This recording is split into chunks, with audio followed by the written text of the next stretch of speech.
Alright folks, called Garuru Girl. The story kicks off with our protagonist and his classmates scrambling to figure out their new classes.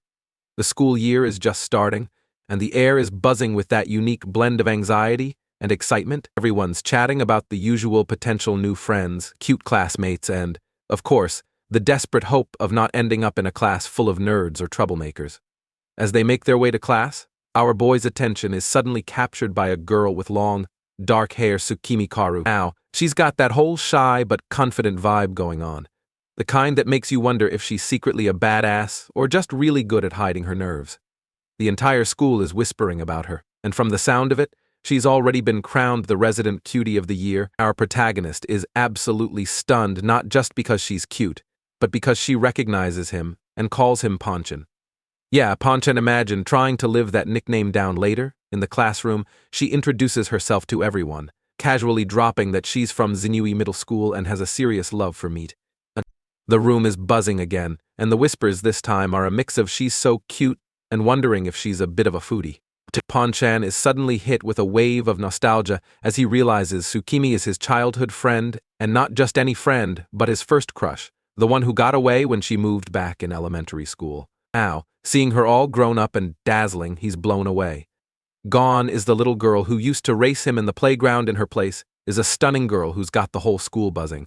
Sitting in class, Ponchan can't help but sneak glances at her, completely lost in thought. His friend, being the ever-observant tease, notices and starts ribbing him, but Ponchan's too wrapped up in his memories to even care. He's just happy, ecstatic that she's back, even if she seems so different now. Feeling restless and overwhelmed, Ponchan decides to head up to the rooftop to clear his mind. But the moment he starts thinking about how much she's changed, he says out loud, "It's difficult for me to be in the classroom right now, and wouldn't you know it?" Tsukimi, who was sitting right next to him because fate works like that in manga, agrees. Ponchan nearly jumps out of his skin in surprise. Looks like he's not the only one who can't relax in that stuffy classroom.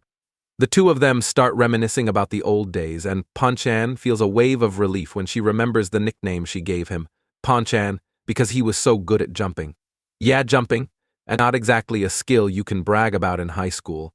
But hey, it's better than nothing. As they share memories, it's clear that while he might have had the edge in jumping, Tsukimi was better at pretty much everything else. But that doesn't matter now. What's important is that the bond between them is still strong, maybe even stronger than before. Tsukimi suddenly opens up, telling Ponchan, "You were the only boy who played with me back then." Cue the cute moment, but of course, Ponchan can't fully enjoy it because he's a bit embarrassed. Why? Because Tsukimi is extremely close to him. Like personal bubble? What's that? Close, but here's the kicker: she doesn't seem to mind one bit. In fact, she prefers it this way, explaining that she likes being close enough to smell him.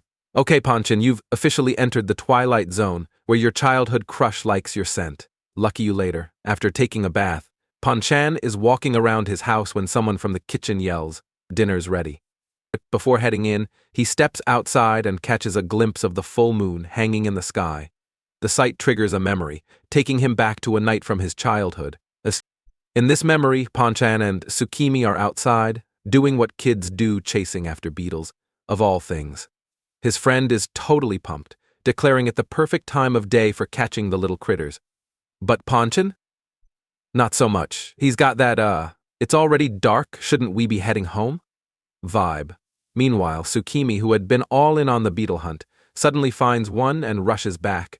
But by then, she's also starting to feel a bit uneasy. It seems like even future cutie pies know when it's time to call it a night. As Ponchan and Tsukimi walk home together, Ponchan, being the concerned gentleman he is, asks if she's feeling all right. Suddenly, bam, Tsukimi chomps down on him, and not in a playful way. Ponchan screams her name, caught somewhere between shock and pain. Yeah, that's one way to say, "I'm fine, thanks for asking." This unexpected bite jolts Ponchan back to memories of how Tsukimi used to be always pulling off stunts he could never see coming. Ponchan reflects on how Tsukimi has never really understood the concept of personal space. She's always been an oddball, doing things that make you wonder if she's from a different planet.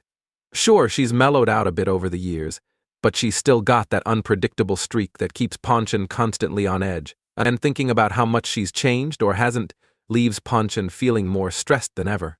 Great, Now he's got emotional whiplash on top of a literal bite mark.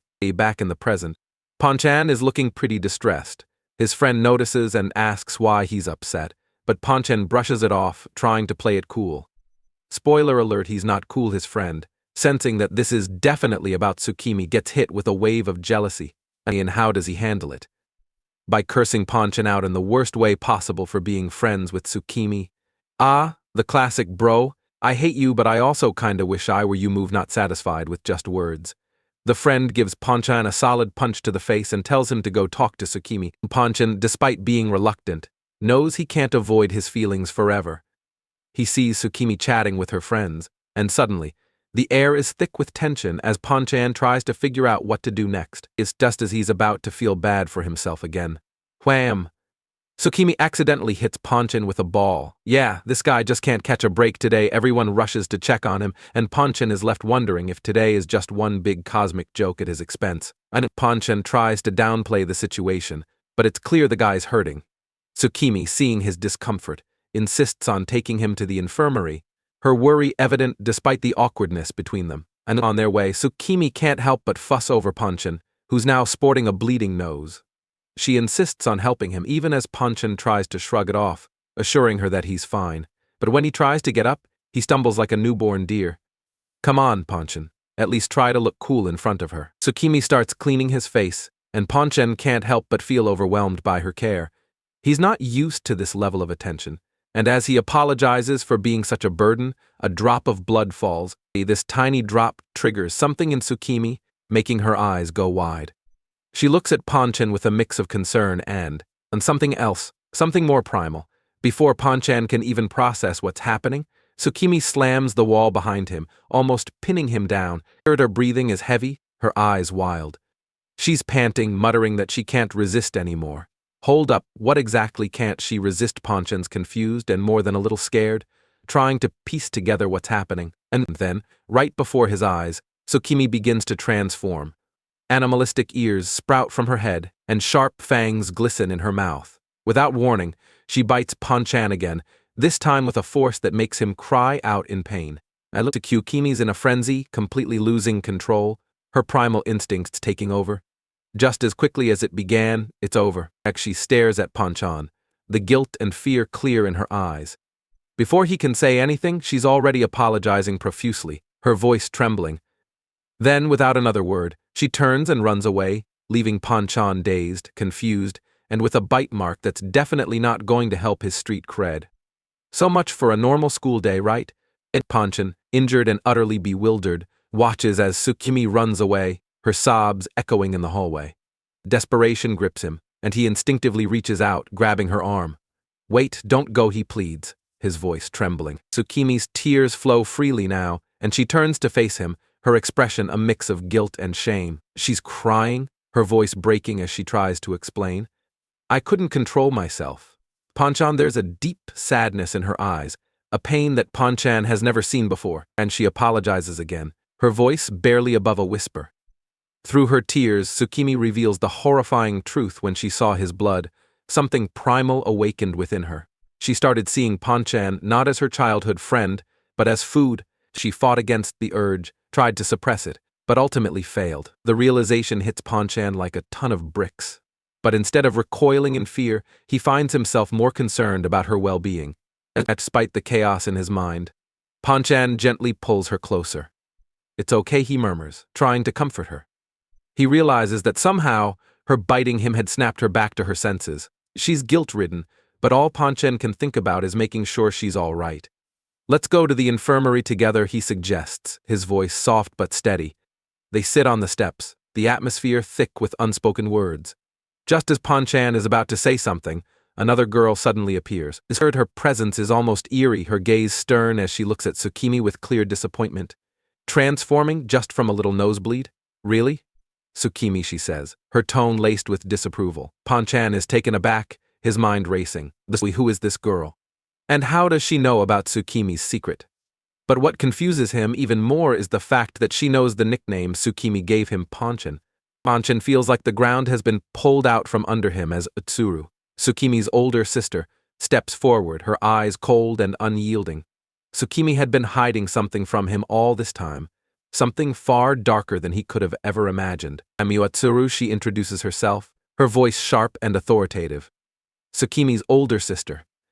I'm here to tell you the truth about her, about us. Ponchan's heart pounds in his chest as Atsuru begins her tale. And she speaks of a man who turned into a wolf under the full moon, losing control and attacking his lover. The villagers, terrified and vengeful, hung the man, believing they had rid themselves of the monster.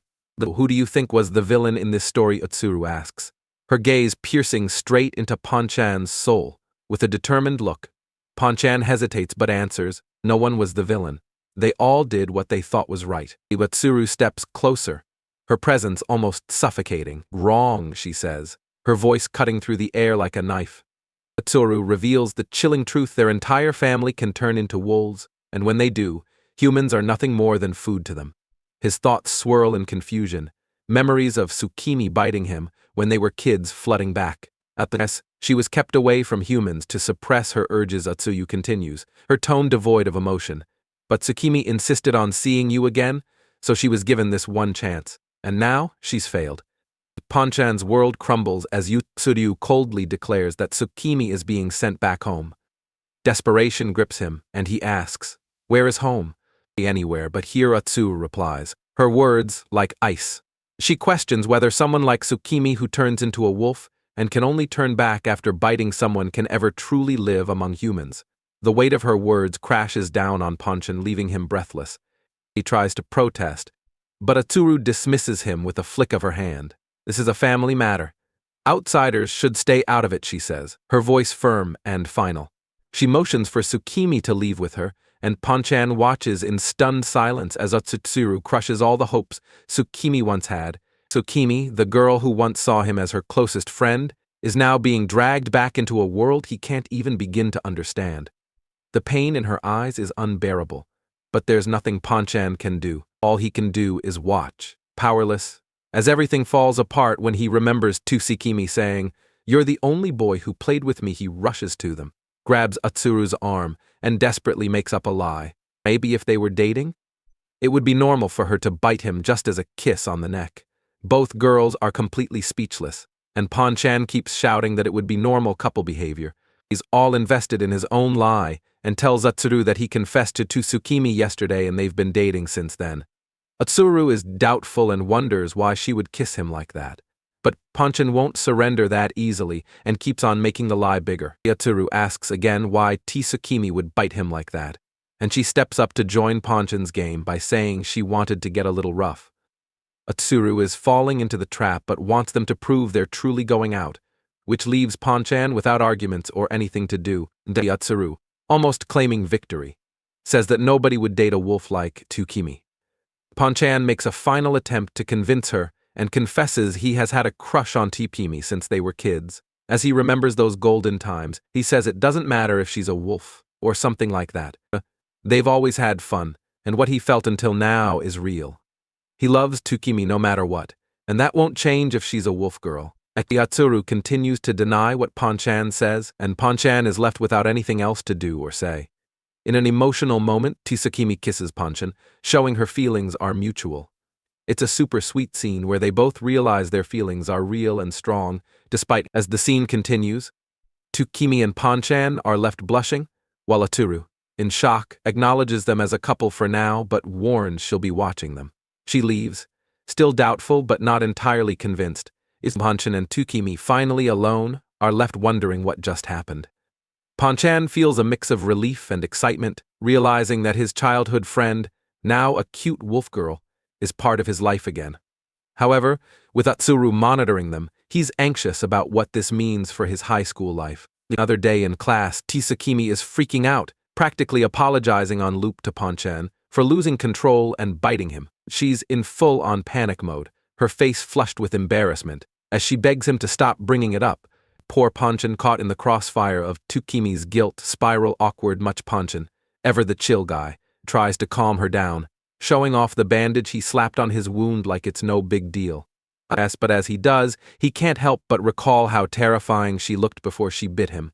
It's a memory that sends a shiver down his spine, but he brushes it off, knowing she's feeling bad enough already. Seriously, Ponchan deserves a medal for handling this situation like a pro.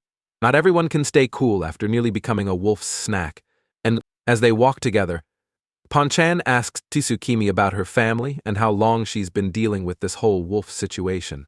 Tsukimi explains that her mom's human, but the rest of her family can transform into wolves. She'd hoped she'd have less wolf blood in her, but nope, those primal instincts still mess with her big time. Talk about a rough family dynamic. Imagine trying to keep that under wraps during a school day. Ponchan suggests they head up to the rooftop to chat where it's more private. But just as they reach the rooftop, a group of delinquents suddenly ambushes Ponchan, knocking him down. There are 3 of them, glaring down at Ponchan like he's public enemy number 1. Looks like trouble found them, and it's not the furry kind this time.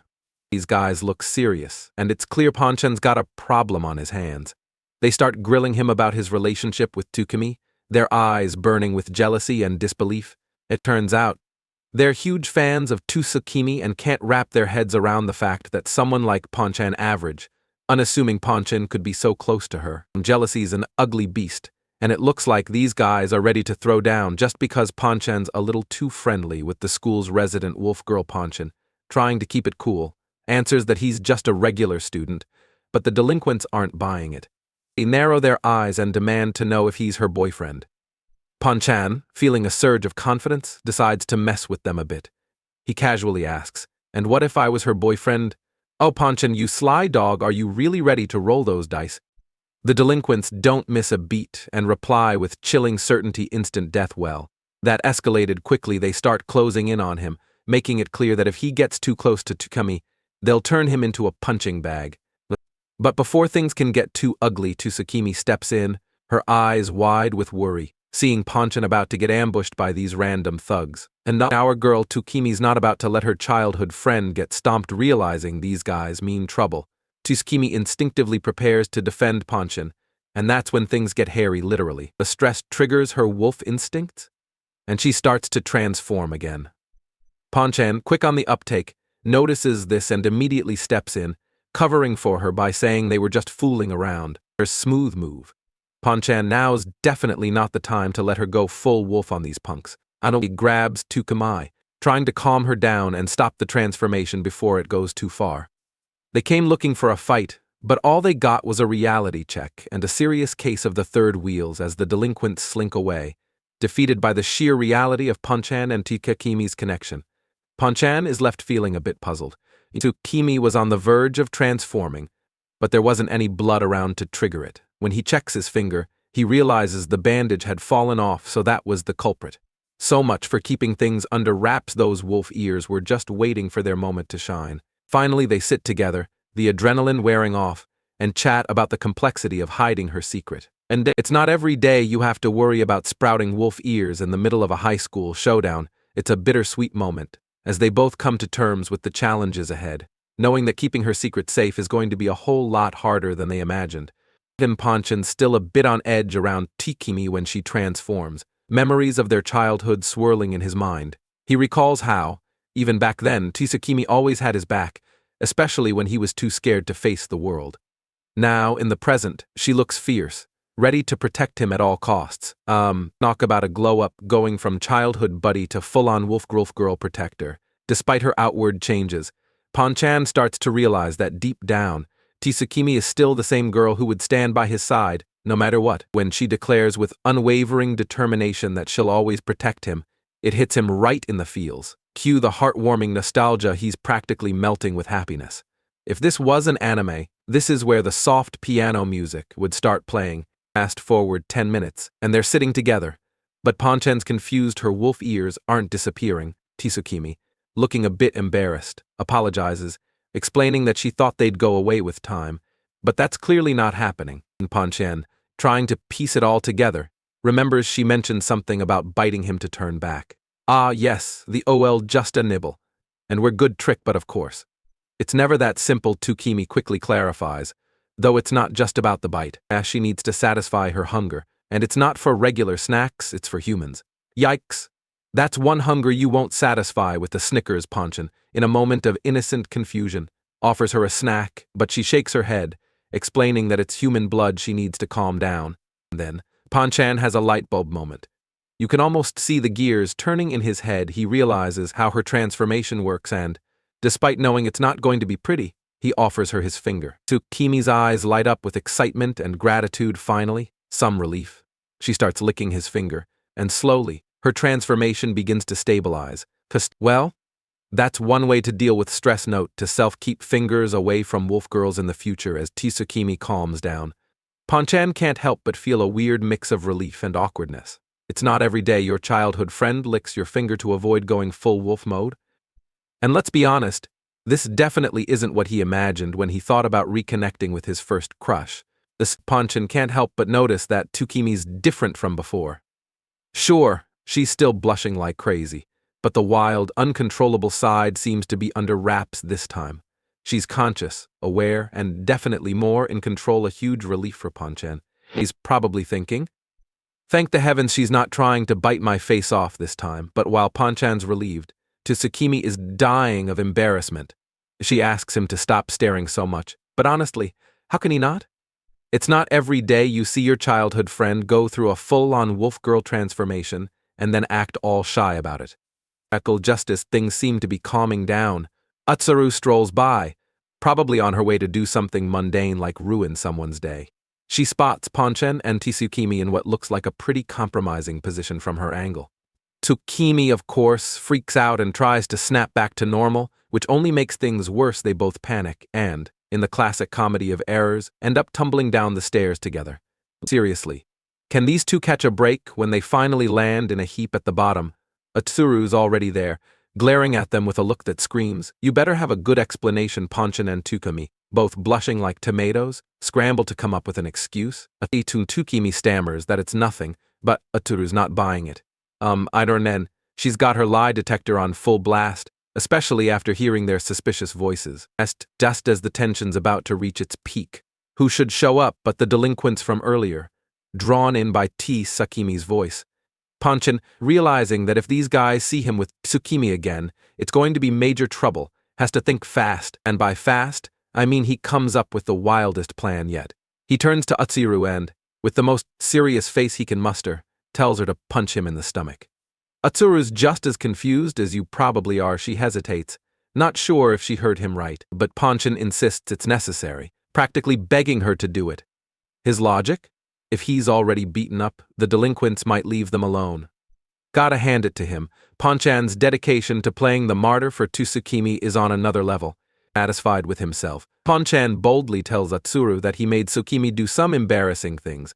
Utsuru's eyes flash with anger, and before he can even blink, she shouts and lands a punch that sends him flying across the room. I guess our boy just learned the hard way not to mess with a girl who's got a mean right hook. The delinquents, who were lurking nearby, witness the spectacle and wisely decide that there's no need to intervene.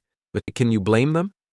Who wants to be next in line for a beatdown like that? Ponchan lies on the ground, dazed but relieved that his crazy plan actually worked. Tsukimi rushes over, holding him in her arms, her face full of concern. "Why did you lie to Utsuru?" she asks, her voice shaking with worry. Ponchan, trying to play it cool despite the throbbing pain, brushes it off with a weak smile. "It was to protect you," he says.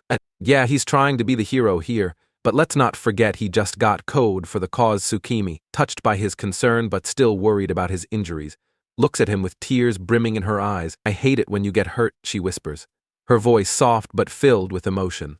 Ponchan, feeling a wave of guilt, apologizes. They decide it's best to head back to class since lunch break is almost over. As they walk, Tsukimi, still curious, questions why Ponchan lied in the first place. He casually explains that he's somewhat popular among the guys in his class, which surprises her. Let's be real, Tsukimi, he might be a goof, but he's got that low-key charm that even he doesn't realize. Tsukimi isn't fully convinced but decides to let it slide. Just as they're about to reach class, something unexpected happens. Tsukimi's tail suddenly pops out. Ponchan, acting on pure instinct, grabs it. Tsukimi yelps in embarrassment, her face turning as red as a tomato. "Let go." "It really tingles," she begs, utterly flustered. Ponchan, equally shocked by the sudden appearance of her tail, is at a loss for what to do. With the clock ticking down to the end of lunch break, they both start to panic, desperately trying to figure out how to hide her tail before anyone else sees it. Out of options and time, Tsukimi does the only thing she can think of. She bites Ponchan again, hoping to stabilize her transformation. Ponchin yells out in pain, but it does the trick. Her tail disappears just in the nick of time. Crisis averted, but man, that was too close for comfort. Imagine trying to explain that tale to the rest of the class.